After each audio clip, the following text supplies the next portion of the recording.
வீட்டுமலையர்களுக்கு வணக்கம். பத்திரிகையாளர் திரு வளவனோட இணைஞ்சிருக்கோம். வணக்கம் வளவன். வணக்கம் சார்.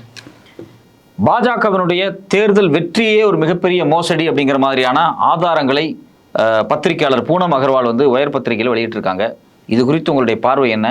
அந்த கட்டுரையில் அப்படி என்ன இருக்கு? பூனம் அகர்வால் அவர்கள் தொடர்ந்து டிரான்ஸ்பரன்சி பேஸ்டாக பல விஷயங்களை எழுதிட்டு இருக்கிறவங்க, பேசுகிறவங்க, இன்வெஸ்டிகேட்டிவாக பல விஷயங்களை செய்யக்கூடியவங்க. கடந்த முறை பார்த்தா எலக்டோரல் பாண்டு தொடர்பான அத்தனை விஷயங்களும் வந்ததற்கு அவங்க ஒரு காரணம் அப்படிங்கிறத பார்க்குறோம். ஏன்னா ஒரு பாண்டு அவங்க பணம் கட்டி வாங்கி அதுக்கு பிறகு அதை எடுத்தெல்லாம் கொண்டு போனாங்க. அந்த வகையில் இப்போ நம்ம பார்க்கும்போது நடந்து முடிந்த 2024 நாடாளுமன்ற தேர்தலில் ஒரு 79 தொகுதிகளில் மிகப்பெரிய அளவுக்கு குளறுபடிகள் நடந்து தான் வெற்றி அறிவிக்கப்பட்டிருக்கிறது அப்படிங்கிற ஒரு பாயிண்ட்டை நோக்கி நகர்றாங்க. இது அவங்க ரிலீஸ் பண்ண ஒரு அமைப்பினுடைய ரிப்போர்ட் டீடைல்டாக வந்திருக்கிறது. இந்த அமைப்பினுடைய பெயர் ஓட் ஃபார் டெமோக்ரஸி அப்படிங்கிற அமைப்பு. ஃபவுண்டிங் மெம்பர்ஸ் அப்படின்னு பார்க்கும்போது நம்முடைய தமிழ்நாட்டை சேர்ந்த ஓய்வு பெற்ற ஐஏஎஸ் அதிகாரி திரு எம்ஜி தேவசகாயம் உள்ளிட்டவர் தான் ஃபவுண்டிங் மெம்பர்ஸாக இருக்கிறார்கள்.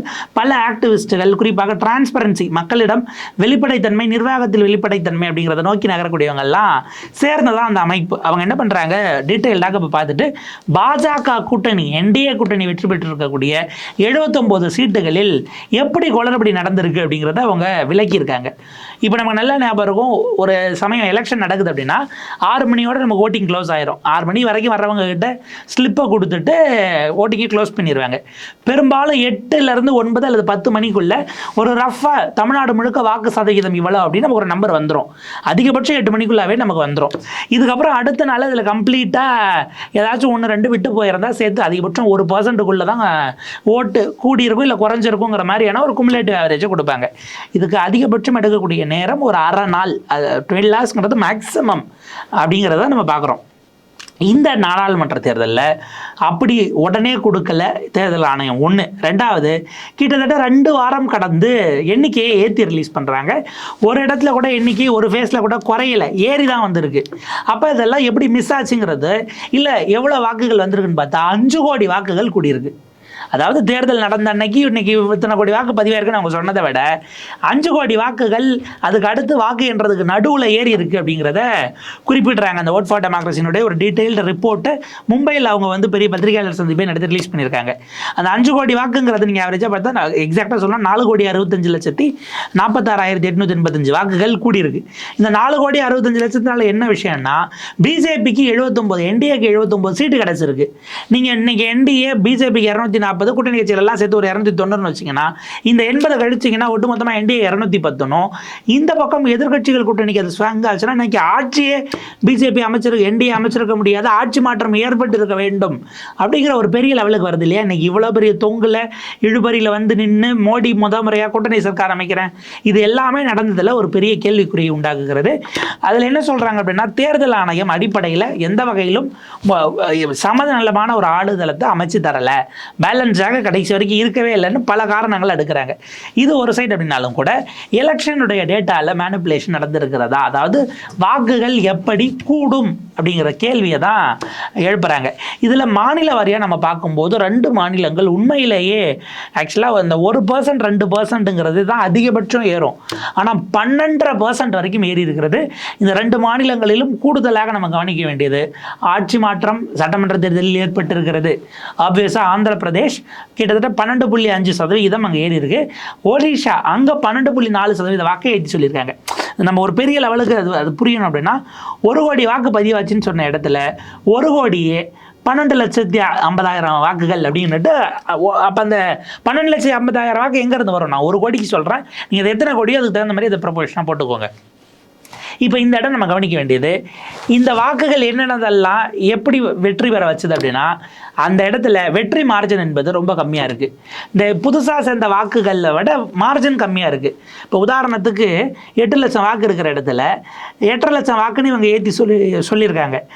ஜெயிச்சவருக்கும் தோத்தவருக்குமான வித்தியாசம் 5,000-1000 இருக்குது அப்படின்னா, எங்கே இருந்து இந்த 50,000 வாக்கு வந்துச்சு? அந்த 50,000 வாக்கு யாருக்கு போடப்பட்டது? அப்போ யார் போட்டா? இது ஏற்கனவே போட்டால் ஏன் முதல் ரெக்கார்ட்லேயே வரல? 2 வாரம் கழிச்சு தான் உள்ளே வருது. இப்போ இவ்வளோ டீட்டெயில்ஸ் நமக்கு வருது இல்லைங்களா? இதில் நம்ம மாநில வாரியாக பார்க்கும் பொழுது பொழுது மகாராஷ்டிராவில் பிஜேபிக்கு கிட்டத்தட்ட 11 சீட்டுகள் வரைக்கும் எம்பி சீட்டுகள்ல இந்த மாதிரியாக எக்ஸ்ட்ரா சொன்ன இடத்துல தான் ஜெயிச்சிருக்காங்க. ஏற்கனவே மகாராஷ்டிரா அடி வாங்கியிருக்கு நமக்கு நல்லா தெரியும். 42 இந்த மாதிரி 25 சீட்டு அவங்க எழுந்திருக்கிறாங்க போன முறை ஜெயிச்சதை விட. அவங்க ஒட்டுமொத்தமாக இங்கே கூட்டணி வாங்கினதே 18 சீட்டு தான். ஆனால் அதில் 11 சீட்டில் இவங்க இந்த மாதிரியான எக்ஸஸில் ஜெயிச்சிருக்காங்க. ஒடிஷாவில் ஜெயித்திருக்கக்கூடிய 18 சீட்டுகள் பிஜேபி 18ல் இந்த மாதிரி எக்ஸஸாக வந்திருக்கு. அதே போல் பார்த்தீங்கன்னா வெஸ்ட் பெங்காலில் 10 சீட்டு இந்த மாதிரி அவங்க ஜெயித்தது 20க்கும் கம்மி தான். அதில் 10 சீட்டுன்னும் போது அந்த ஸ்கேலை யோசிச்சு பாருங்க. அதே போல் பார்த்தீங்கன்னா ஆந்திராவில் 7, கர்நாடகாவில் 6, சத்தீஸ்கர் ராஜஸ்தானில் 5, அதே போல் 3 இந்த தெலுங்கானாலையும் மத்திய பிரதேஷ் ஹரியானா பீகாரில் தலா 3 சீட்டுகள், அசாமில் 2, அருணாச்சல் குஜராத் கேரளாவில் 1. கேரளாவில் ஜெயிச்ச 1 அப்படிங்கிறது இப்போ நமக்கு இந்த இடம் எங்கெல்லாம் புருவம் இருந்ததுன்னா அடிப்படையில் மகாராஷ்டிரா, ஒடிஷா, வெஸ்ட் பெங்கால் இது 3த்துலேயும் அவங்க அடி வாங்கியிருக்கிறாங்க. அதாவது ஒடிஷாவில் ஆட்சி ஸ்டேட்டில் பிடிச்சிட்டாங்க, ஒருவேளை அந்த பேட்டர்ன் கூட வரும்னு கூட நம்ம எடுத்துக்கிட்டோன்னு பை சான்ஸ் வச்சோன்னு வைங்க. மகாராஷ்டிராவில் அடி வாங்கினதும் ஒடிஷாவில் அடி வாங்கினதும் நமக்கு இந்த இடத்துல அங்கே எப்படி போன முறையை விட அவங்க குறைஞ்சும் ஒரு பெரிய லெவலுக்கு குறையலைங்கிற ஒரு கேள்வியை ஏற்படுத்துது. இந்த இடம் தான் நமக்கு மறுபடியும் வருது. தேர்தல் ஆணையத்துக்கு இது தொடர்பாக டீட்டெயில்டாக அவங்க குறையை போட்டுட்டாங்க. இன்னைக்கு வரைக்கும் தேர்தல் ஆணையம் தேர்தல் முடிஞ்சு இவ்வளோ நாள் ஆயிடுச்சு, எந்த விதமான ரெஸ்பான்ஸும் பண்ணாமல் இருக்கிறாங்க. அப்போ இந்த இடம் தான் நம்ம கவனிக்க வேண்டிய இடமாக இருக்கிறது. சுமார் 10 மாநிலங்களில் 18 சீட்டுகள் அப்படிங்கிறதெல்லாம் நம்ம எப்படி பார்க்கறது அப்படிங்கிறது, ஒரு 18 சீட்டில் 1000க்கும் கம்மியாக 500க்கும் கம்மியான வாக்குகளில் தான் வெற்றி தோல்வியே நிர்ணயிக்கப்பட்டிருக்கிறது. பல நேரங்களில் அது 100க்குலாம் கம்மியாக போச்சுன்னா ரீகவுண்டிங் ஆக்சுவலாக போவாங்க பேசிக்கலே. ஏன்னா ஒரு பார்லிமெண்ட் கான்ஸ்டிடுவன்சிங்கிறது உங்களுக்கு அவ்வளோ பெருசு. அங்கே அப்படின்னும் போது அது மிகப்பெரிய மாற்றங்களை உருவாக்கக்கூடியது அப்படின்னு பார்க்குறோம். அந்த மாதிரியான இதில் இது எந்த அளவுக்கு கிளைமேட் இருக்க போகிறது. இப்போ இவங்க லிஸ்ட் போட்டிருக்கக்கூடிய 79 தொகுதிகளிலும் அந்தந்த வேட்பாளர்கள் சேலஞ்ச் பண்ண போகிறாங்களா? ஏன்னா செகண்ட் வந்தவங்க தான் சேலஞ்ச் பண்ண முடியும்.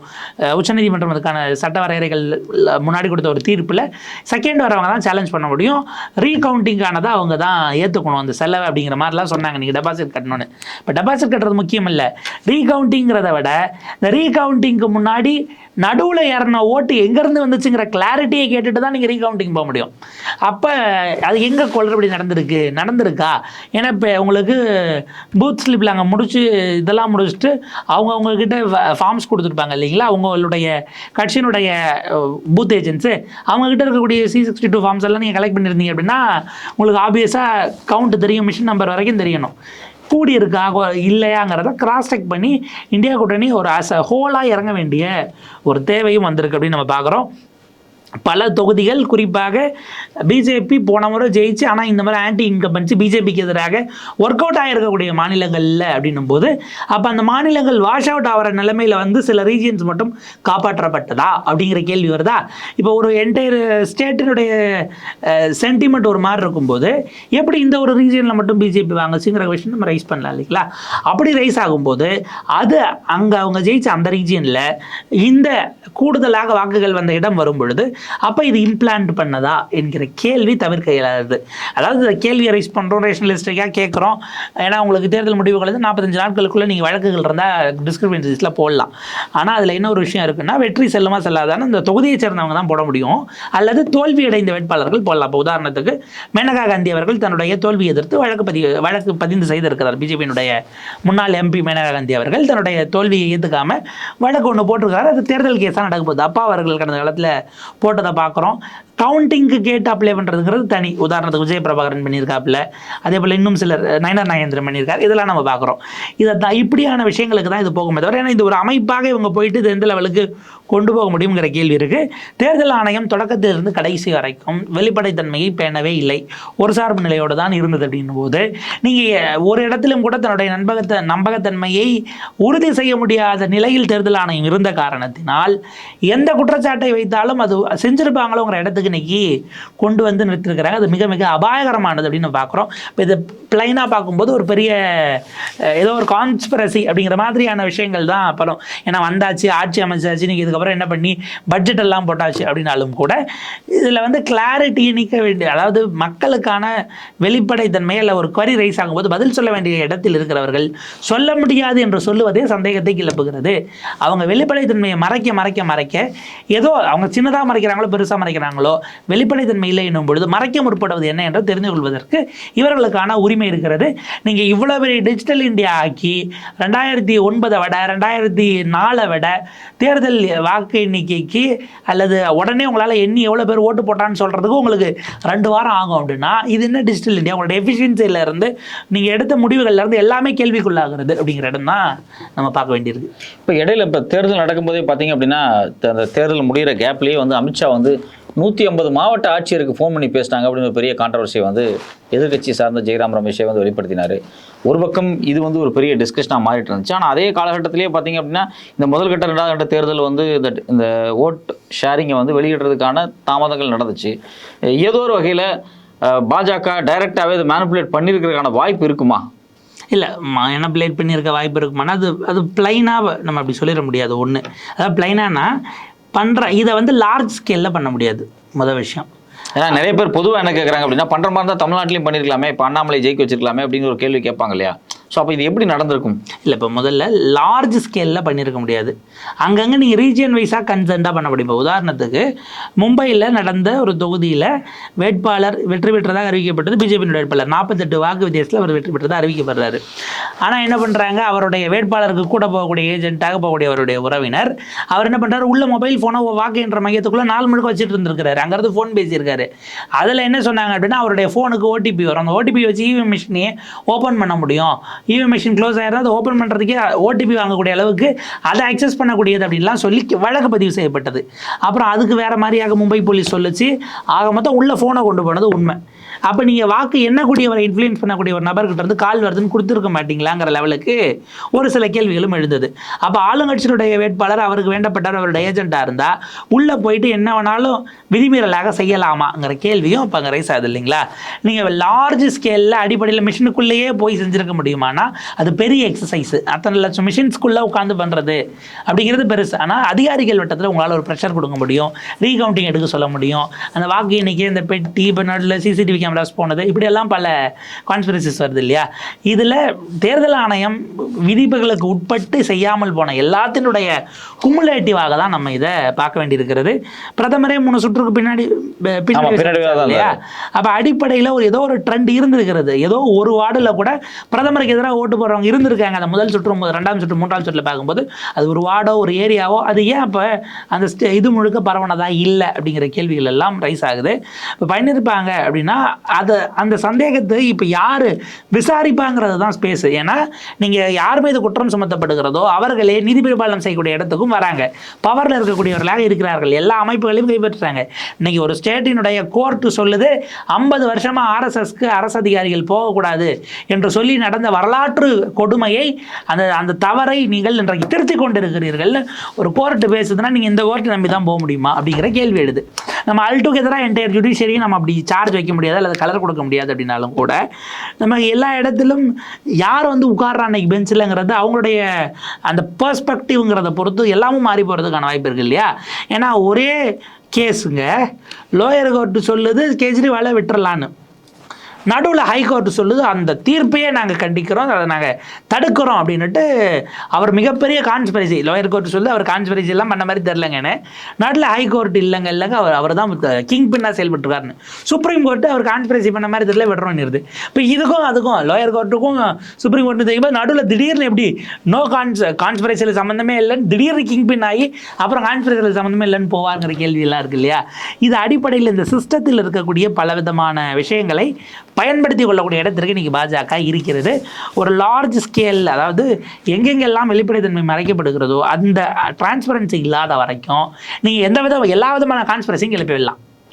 அப்படிங்கிற இடத்துக்கு வரும்போது இவங்க உண்மையிலே பண்ணாததை பெருசாக மக்கள் பேசும்போது அப்படி நடக்கலைன்னு கொஞ்சமாக ப்ரூவ் பண்ணோம்னா எதுவுமே நாங்கள் பண்ணலைங்கிற மாதிரி மாற்றுவதற்கு அவங்களுடைய நரேட்டிவ் செட்டிங்க்கு அது ஹெல்ப் பண்ணக்கூடிய இடத்துக்கு இருக்குது. இல்லை, வழக்கமாக உச்சநீதிமன்றம் இது மாதிரியான விஷயத்தில் சீரியஸாக இறங்கி செய்வாங்க அப்படின்னு ஒரு நம்பிக்கை இருந்துச்சு. ஆனால் இவிஎம் விஷயத்தில் அவங்க கொஞ்சம் சரியாக செய்யலையோ அப்படிங்கிற ஒரு கேள்வியும் இருக்குது. இல்லை, இன்னும் போனால் வழக்கு பதிவு செய்த அசோசியேட் ஃபார் டெமோக்ராட்டிக் ரிஃபார்ம்ஸில் அவங்களை எதிர்த்து அவங்க வந்து ஏதோ இல் இன்டென்ஷனோட இவிஎம்க்கு எதிராக அல்லது தேர்தல் ஆணையத்தின் மீது ஒரு சார்புத்தன்மையோடு இருக்கிறார்களுங்கிற மாதிரியான கமெண்ட்டை ஜட்ஜ் பாஸ் பண்ணாரு. ஒன்று எலக்ட்ரல் பாண்ட்லேயே அடுத்த கட்டங்களுக்கு எப்படி மூவ் ஆன் ஆச்சுன்னு நம்ம பார்த்தோம். அது இப்போ அது அப்படியே நிற்கிது நீட் வரைக்குமே.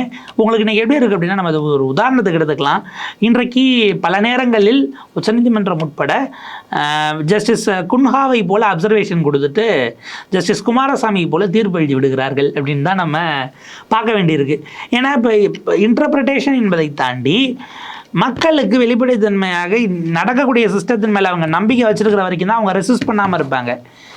அந்த நம்பிக்கையை உறுதி செய்ய வேண்டியதுக்கு உங்களுக்கு பொறுப்பு இருக்கா இல்லையா? நீங்கள் ஸ்டேக் ஹோல்டரா இல்லையா? இதே இதில் உங்களுக்கு லேட்டாக வெளியிடுறாங்க, இந்த 2 வாரம் லேட்டாகி ஒரு டைம் வெளியிட்டாங்க இல்லையா, இது ரொம்ப ஜாஸ்தியாக இருக்குன்னு கோர்ட்டுக்கு போனப்போ கோர்ட்டு அதெல்லாம் ரொம்ப இழுத்துக்கிட்டு இருக்க முடியாது நீ அப்படின்ட்டு தேர்தல் ஆணையம் சொன்னதை ஏற்றுக்கொண்டு அதை அப்படியே முடிச்சு வைக்கிற லெவலுக்கு தான் கொண்டு போனாங்கிறத பார்க்குறோம். இப்போ இவ்வளோ தரவுகளை திரட்டிருக்காங்க, இவ்வளோ தூரம் கொண்டு போகிறாங்க. இதை அட்மிட் பண்ணுறாங்களாங்கிறது இப்போ முதல் விஷயமா இருக்கும். ஏன்னா ரெஜிஸ்ட்ரியிலே பல குளறுபடிகள் இருக்கிறது அப்படின்னு மூத்த வழக்கறிஞர்களே பதிவு பண்ணுறாங்க. அதை தாண்டி ஜட்ஜஸே பல நேரங்களில் சொல்கிறாங்க, ரெஜிஸ்ட்ரியில் என்னென்ன நடக்குது, இது நம்ம பெஞ்சுக்கு வர வேண்டிய வழக்கே இல்லையே, இதை விசாரிக்க, அதாவது இந்த மாதிரியான கேசஸை அதுக்கான இப்போ ஜட்ஜஸ்க்குமே இந்தந்த மாதிரியான வழக்குகள் ஒரு அதே மாதிரியான வழக்குகளை விசாரிக்கிற இப்போ பிஎம்எல்ஏல பெயில்ஸ் வருது அப்படின்னா அதுக்கு ஒரு செட் ஆஃப் பெஞ்ச் தான் அவங்களுக்கு அது அசைன் ஆகும். அது அவங்கக்கிட்ட தான் போகும். டைரக்ட் பெயிலு, சிவில் அப்பீலு, இல்லை ரிட்டு, இந்த மாதிரி போகிறது, ஹெச்சிபி போகிறது, இது தனியாக போகும். இப்படி எல்லாம் பெஞ்ச் வைஸாகவே அவங்களுக்கு சில அலாட்மெண்ட்ஸ் இருக்கும். ஃபேமிலி கேசஸ் பார்க்குறாங்க, சிவில் கேசஸ் பார்க்குறாங்க, இப்படிங்கிற அப்பீல் எல்லாம் இருக்க போகுது. அதை மீறி சில நேரங்களில் ஆனால் அன்யூஷுவலாக ரெஜிஸ்டர் ஆகுது, இது நம்மகிட்ட வரக்கூடாது, இந்த கேஸை எங்களுக்கு இல்லை, அந்த பெஞ்சுக்கு போனோம், ரிஜிஸ்டருக்கு இன்ஃபார்ம் பண்ணுங்கன்னு ஆன் கோர்ட்டில் ஆன் ரெக்கார்டில் ஜட்ஜஸே சொல்லக்கூடிய ஸ்பேஸ் வந்துருக்கிறது. இப்போ அதில் இன்னும் ஒரு பெரிய டிரான்ஸ்பரன்சி தேவைப்படுகிறதுங்கிற ஒரு பாயிண்ட் இருக்குது. பல அதானியினுடைய வழக்கு உங்களுக்கு இந்த ஹிண்டன்பர்க் அறிக்கையெல்லாம் வந்து ரிப்போர்ட்டை சப்மிட் பண்ணிட்டாங்க. ரிப்போர்ட் சப்மிட் பண்ணி 5 மாதமாக அந்த கேஸை லிஸ்ட்டே பண்ணலை. ப்ராசஸ் முடிஞ்சிருச்சுன்னா நீங்கள் லிஸ்ட் பண்ண வேண்டியதானே? மூத்த வழக்கறிஞர்கள் போய் சீஃப் ஜஸ்டிஸை பார்த்து அவருடைய இதில் மென்ஷனிங் பண்ண பிறகு அதுக்கப்புறம் 1 வாரம் கழிச்சு அது கேஸ் வருது. ஏன் வரலன்னு யாருக்கும் தெரியல.